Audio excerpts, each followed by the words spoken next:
sekali di Syiah ni. Mestinya Sayyidina Ali, salah kira wajib Nabi, dia kan kafir kan ini, karena tak percaya Muhammadur Rasulullah. Jadi kan malaikat ni kata orang pos bisa luput ngirim. Kan itu jadi beda mangkana mantap guna guru dan gaula jimin habis salihin tuan.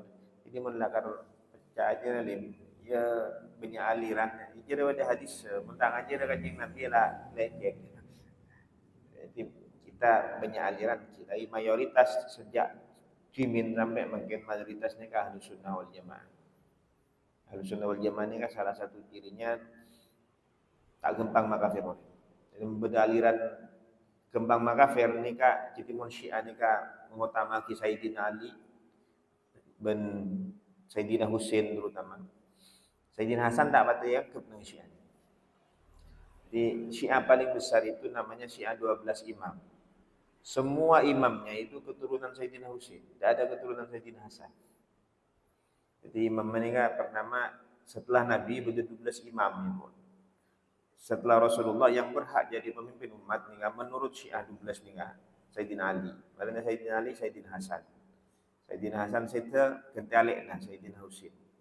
Mereka nikah Imam Ali Zainal Abidin. Mereka nikah Ali Zainal Abidin nikah bin Husain, Ali bin Husain. Mereka nikah Imam Muhammad Al-Baqir. Muhammad Al-Baqir bin Ali bin Husain bin Ali bin Abi Thalib. Mereka nikah Imam Ja'far As-Sadiq.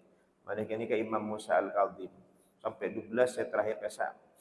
Saya kocak Muhammad bin Hasan Imam Mahdi Al-Muntadhar. Saya elang. Imam 12 mereka nikah elang. Jadi ini kan saya paling aliran Syiah paling rajin ni kan 12 imam ni. Jadi Sayyidina Husain memang sangat dielulukan aliran Syiah. Yang penting Sayyidina Hasan. Karena memang Sayyidina Husain ni kan heroik.